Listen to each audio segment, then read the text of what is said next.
Animal Love Languages. My name is Shannon. I'm an animal intuitive and sensitive. More importantly, for those of you who are listening and not watching, perched on my shoulder is Pearl Cuts. He is my 23-year-old cockatiel soul bird. He never misses an episode. And we are absolutely delighted today to be joined by animal intuitive and fellow energy healer, Lisa Brown from bestdayhealing.com. As I was just sharing with Lisa before I hit the record button, which I'm super proud of myself that I remembered to do, this podcast, Let's Talk to Animals, is really all about, what is animal communication? What is it like? How do you know you're doing it? Can everybody do it? Is it woo or is it a real thing? How might one get started? What would you like to do with it, and how you can kind of discern inside maybe what your heart is calling you to do. And so here on the podcast and the blogcast on YouTube, we really focus on sharing personal stories. And I have the privilege of interviewing a fascinating lineup of twin flame spirits who I'm proud to call my animal communication family, and just hear some of the wondrous and amazing ways that we come into a deeper, fuller, more connected relationship with the other beings that we share our planet with. And so if you're listening or watching for the first time, welcome. So happy to have you.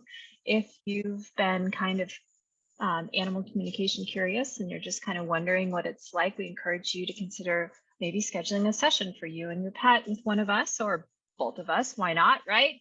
And just, more importantly, simply as you listen today, as Lisa shares her story and we go along on a journey with her, just consider why you chose this podcast versus maybe a podcast on, how to engineer a 4-day work week, or live in Cancun on $500 a month, or whatever. There's so many, or book club of the week, or whatever it is. There's so many different options out here. So why are you here? What is your heart trying to awaken within you, and how might the animals be calling you into a deeper relationship with them and with this planet and all of life? So welcome, Lisa. Hello. So happy to have you with us. It's been quite a journey getting to today and now, and getting lots of little detours as scheduling snafus and things like that, and surprises. And so really excited to connect with you. I first learned about your story. Google has such an interesting way of curating what shows up in your feed, right? Right. And so I was on YouTube one day and somehow managed to click over into a video you did, or a news story where you read several different animals and you got some pretty amazing details. We're not going to start today at that point, but just to kind of share how you popped up on my radar. And as soon as I listened to your story and heard the amazing information that the animals shared with you, I was like, I've got to get her on the podcast. Oh. I want to meet her. So why don't we start at the beginning? And Lisa, why don't you just share with us a little bit about, when did you even discover that talking to animals could be a thing in your life? Like, how did that come up? Well, I think honestly, like most of us in our lives, we start out as children being in touch with ourselves, that quiet space within us, our animals, our dolls, our toys, whatever. And then we go out in the real world and we have to get a real job, and we have to go to school, and we have to get logical and all these things, And this is why I love I listened to a couple other stories on your podcast, because it seems like a lot of us were in the same boat. You go get a career in telecom or as a research scientist.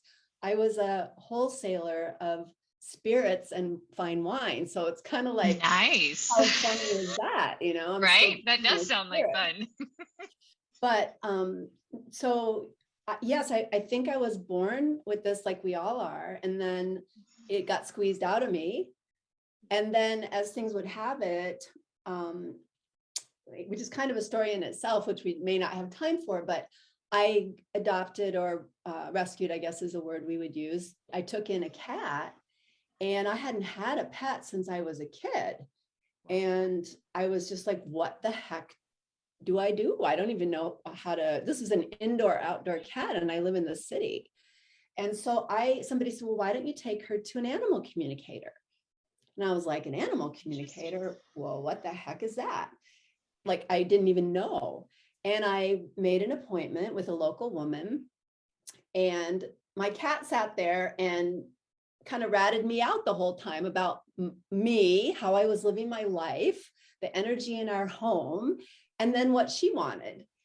And then the key piece of it was, and maybe it was the gift of this woman as well, to identify, your cat says she's your teacher and you are here to do this. And she came with you to be with you at the right time in your journey.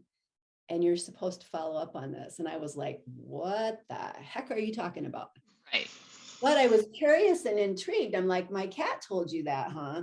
So I started to take little steps, like, I'm going to take a class. And I signed up for this woman's class and kind of smiling inside, like, great marketing, right? That is good marketing. Yeah. There you go.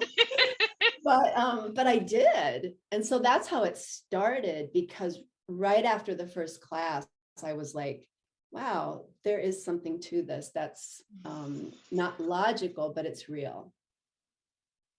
That is an interesting turn of phrase. So let's unpack that a little, because that's a sticking point for many of us, especially when we start, is having, most of us having grown up in a very logical, very linear, very left-brained world.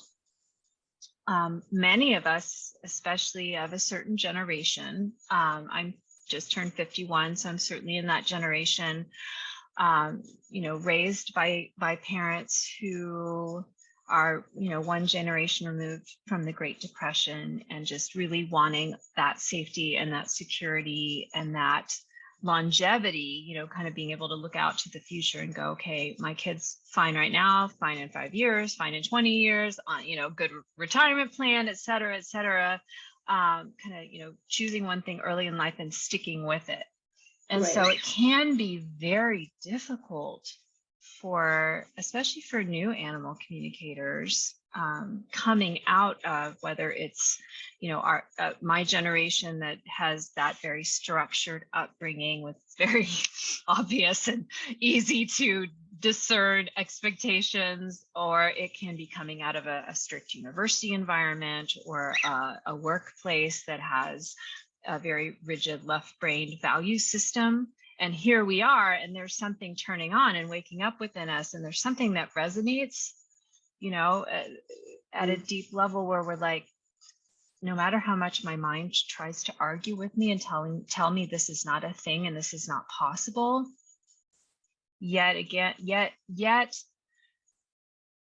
something in me that's tuned into my gut, my intuition, my instinct, my hunches, my spidey sense says this is real. So share, if you will, not to put you on the spot, but share with us a little bit, like, how did you navigate through that very tender place, so you could keep going with your class and, like, keep unfolding your gift?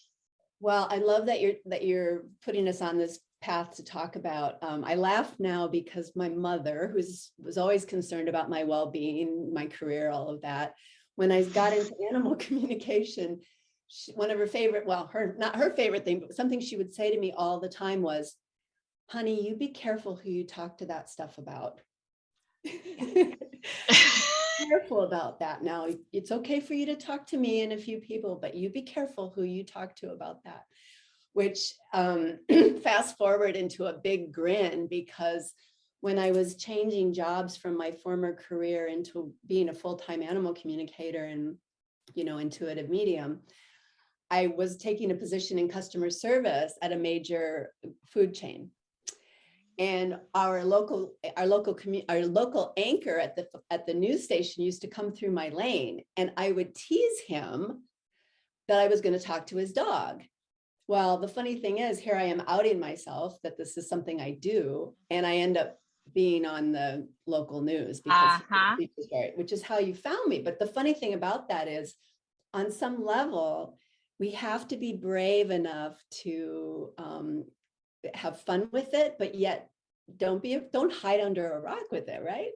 So this idea about logic is one of my favorite things. Actually, if I have a totem spirit animal, it's Albert Einstein. Wow. I mean, now that's one to have. Absolutely. And in this work, why? Because Albert Einstein, one of the most brilliant scientists of the modern age, absolutely believed in intuition. He said, if you're stuck in the left side of your brain and you're thinking logic and intellect is everything, you're missing the big picture of the world. That's how he operated. And he talks about everything being energy, and telepathy is energy. It's the transference of energy. So when I get into Albert Einstein's brain, and I have pages of quotes from him because he's my guy.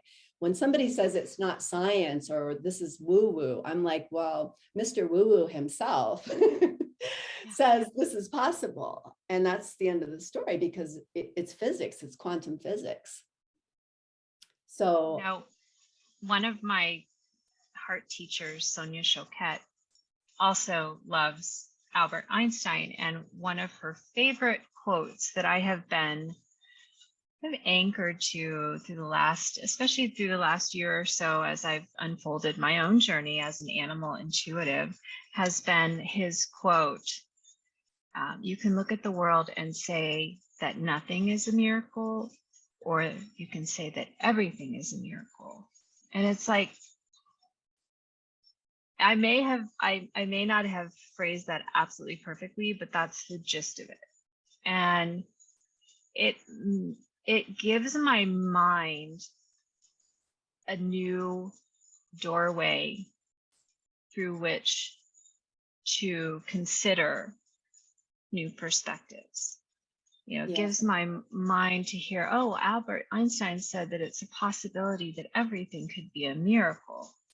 Well, then maybe I do want to take another look at this. Maybe I do want to give it some consideration versus letting the, what some people call the lizard brain, or our fight or flight instinct, or, the deep,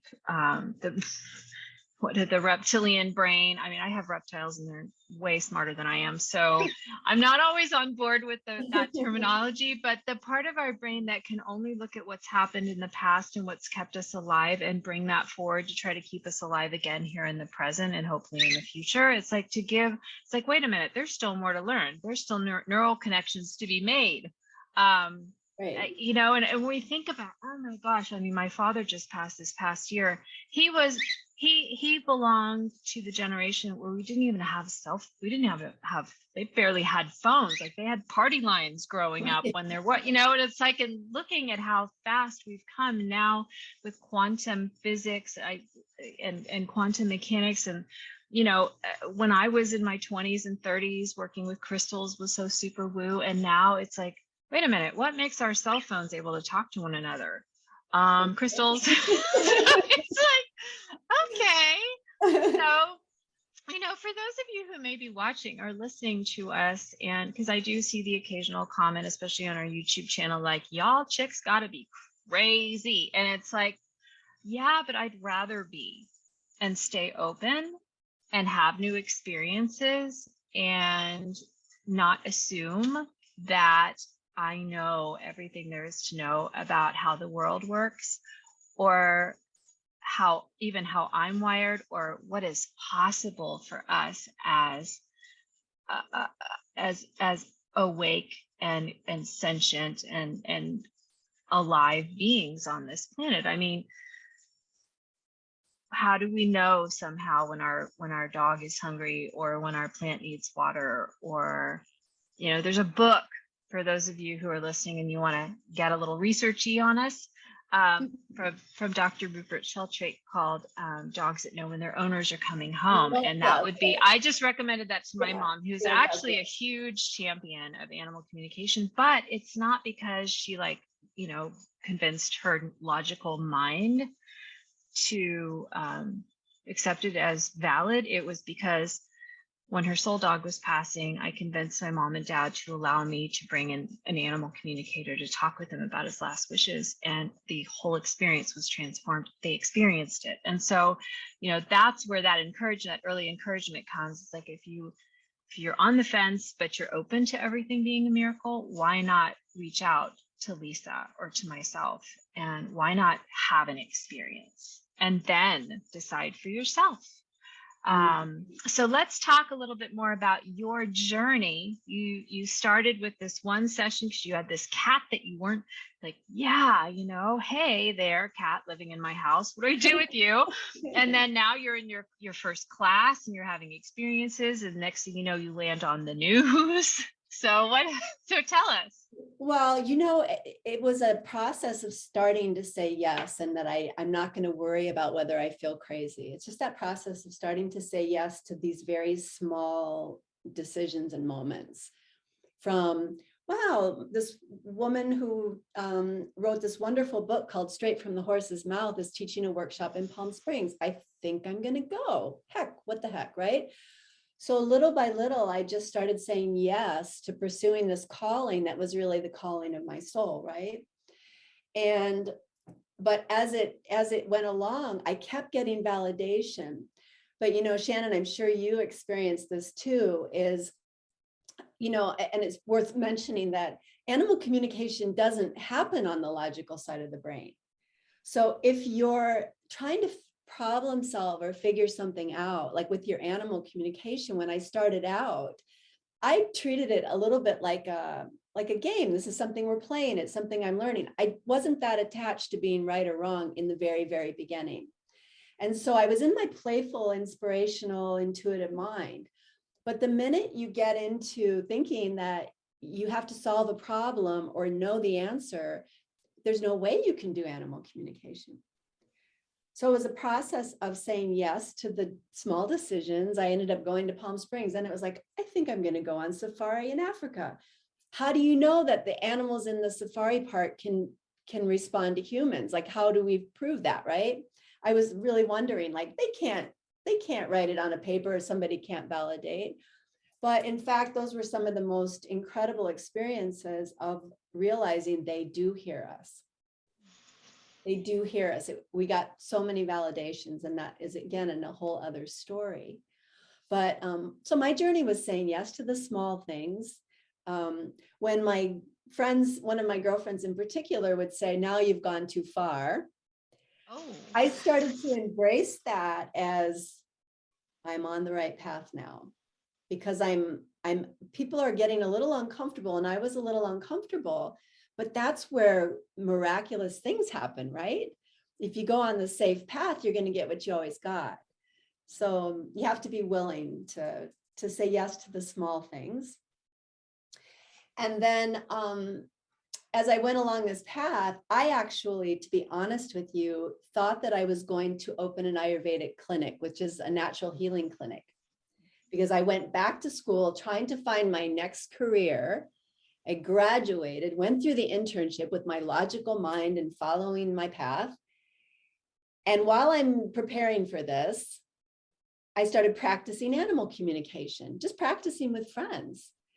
And pretty soon I had a waiting list of people who wanted me to talk to their animals, and maybe one client to be a patient of mine in my Ayurvedic practice.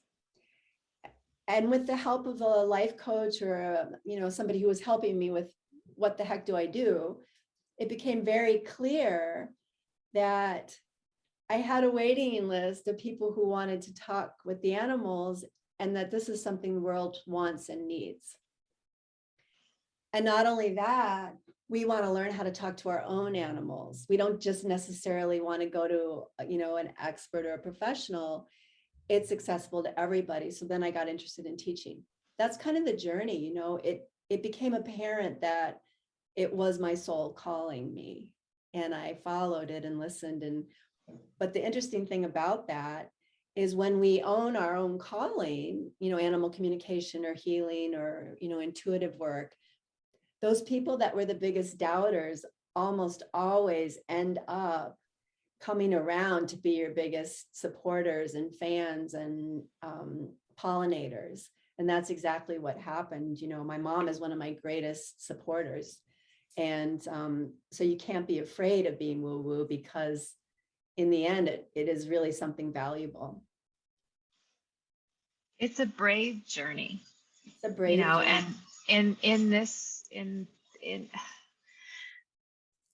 it feels like it's been overstated, and yet we can't really overstate it enough in these tumultuous times, in the wake of a couple of years now where it feels like almost everything that we can count on, know to be true of how we live our lives is changing, whether we particularly wanted it to, or were ready for it, or ordered it or not.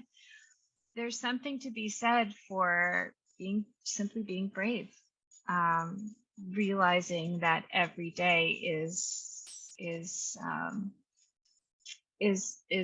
welcoming us in with the chance of the great unknown, and asking ourselves with humility and courage, what do I want to do today? And am I perhaps missing an opportunity to experience something that I'm really going to regret not giving myself the chance to experience if I don't make it to tomorrow or to next year or to my 5-year plan or my 10-year plan? And that's not to be morbid, it's to be present and to honor ourselves enough to live our lives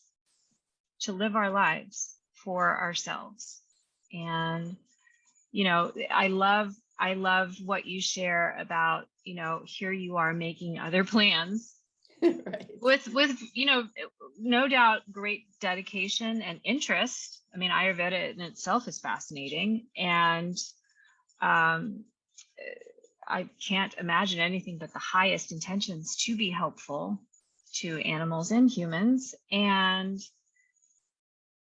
here you are just playing on the side with this other thing and discovering, hey, this is something I really feel a heart tug or a soul call to do with my life. And what I'd like to point out here for anyone who's listening or watching, and you're just kind of considering, do I even want to have this experience? This is something I will regret if I don't make time for it before it's my time to go.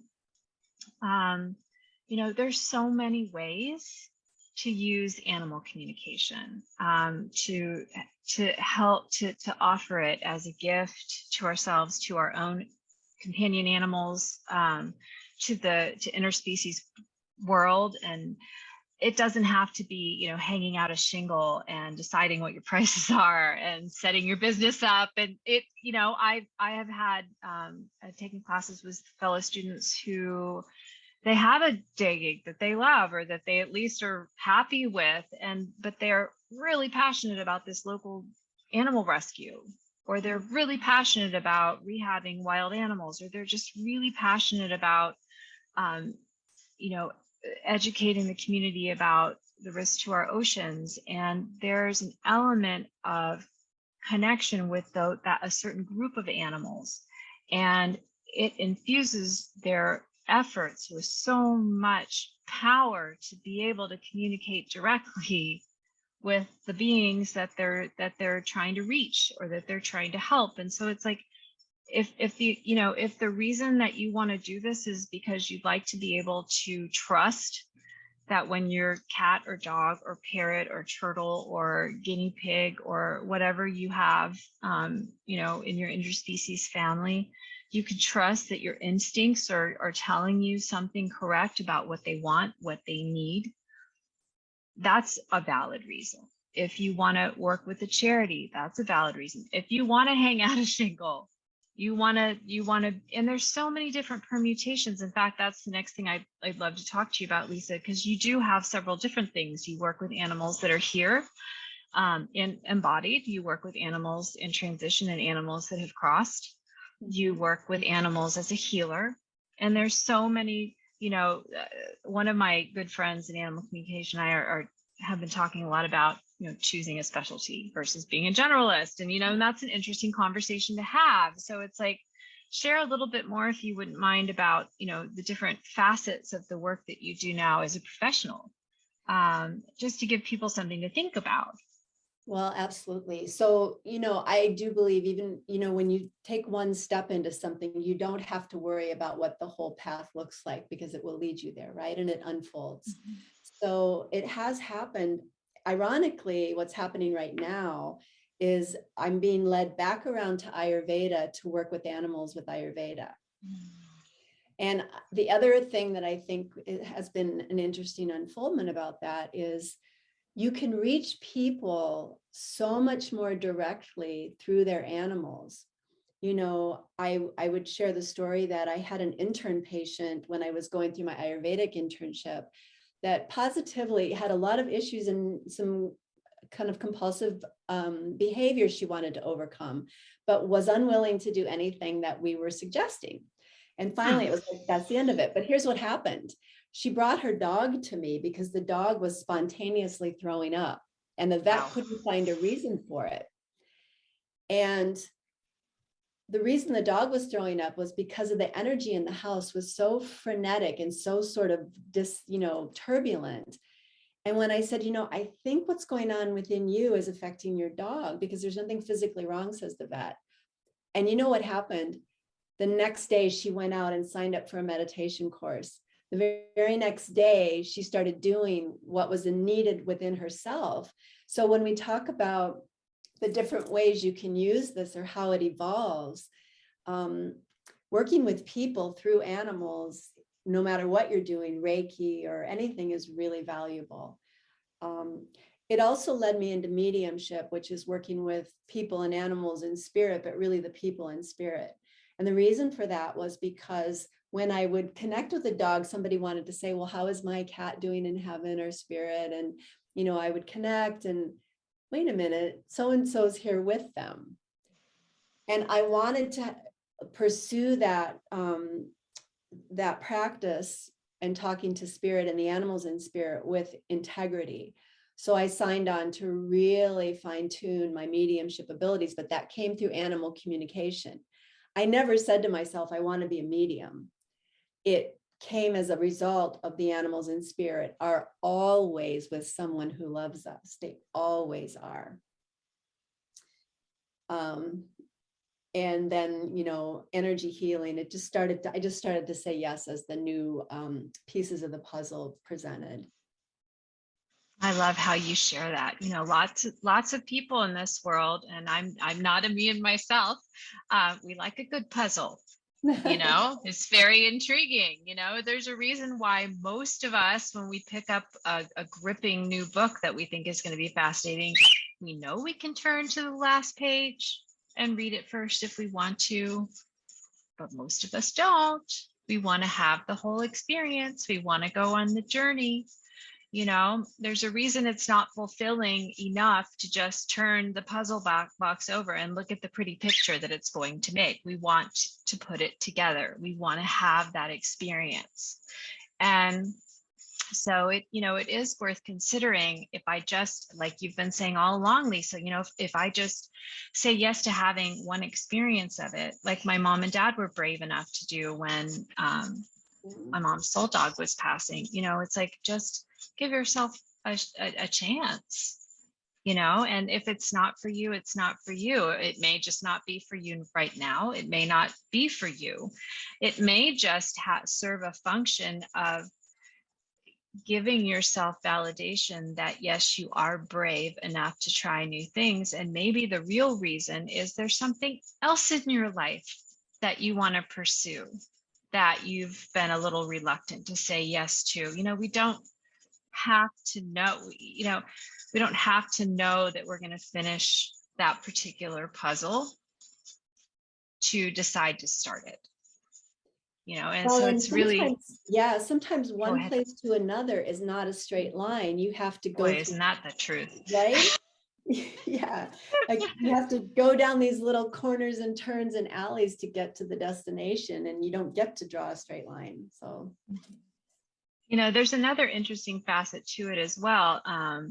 You mentioned that you've had friends and family members along the way, some of whom have been encouraging, some of whom have been maybe not quite so initially encouraging. And, I too can really resonate with that. And also going through an earlier period of my life where, my folks and my friends at the time were like, I wouldn't say that any louder than you already said it, or just like pick very careful, or maybe don't talk about this thing that you do tonight, and it's like, that can feel very limiting and very frustrating, especially when the thing that you're being told not to talk about is like the most fascinating thing it's like the only thing you want to talk about, or the most fascinating thing that's going on in your life right now.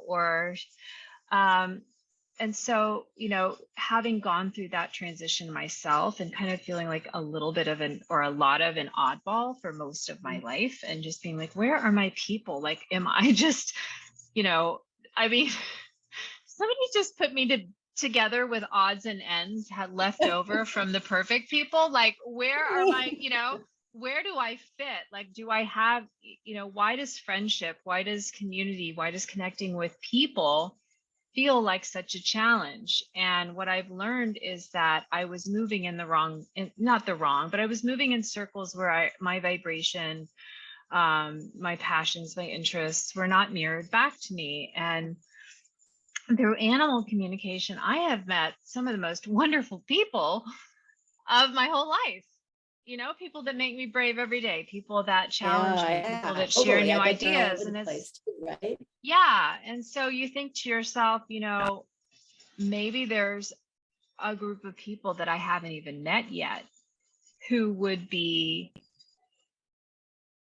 add so much to my life, and to whom I could add so much. And so sometimes saying yes to these experiences is really just about making new friends, of all species. I mean, we can always welcome more friends. In all my 51 years so far, I think I've only met two people in my life who've ever overtly said, no, I have enough friends, thank you. Like, literally, I can't think of anyone else I've ever met. Only two people I could think of in my whole life that have ever been like, no, I'm good, I don't want any more friends. It's like, really? Yeah. So you can just think about, who might I meet? What other human beings are out there that I might meet who might, take this feeling that it's too woo, it just doesn't fit in with the rest of my life, it's just not possible for me. And suddenly you realize there's a whole community of people out there that are doing this every day. And yes, it's totally possible. Positively. Shannon, during the pandemic, we're all closed in, we're at home. I work from home most of the time now. I have almost never felt less lonely, because the community of, pardon me, kindred spirit friends that are doing this work all over the world, it's abundant. We're so not alone. We're so needed. And if you're experiencing it like you can't talk to anybody, I'm all by myself, nobody understands, you're not perhaps reaching out far enough, because it is a vast community. I agree. And, here's another piece to consider, some of, well, when we're recording this, we're in the first part of a new year. And so it's a tendency to think about, oh, what do I want to give up? Oh, what am I wasting my time on, et cetera, et cetera. And social media comes up a lot. Well, when I open my social feeds in the morning, I'm actually receiving so much from them, because first of all, they're all curated with, cute puppies and kittens and parrots. And I'm not, I'm like deliberately curating my feeds and my communities and the groups that I join.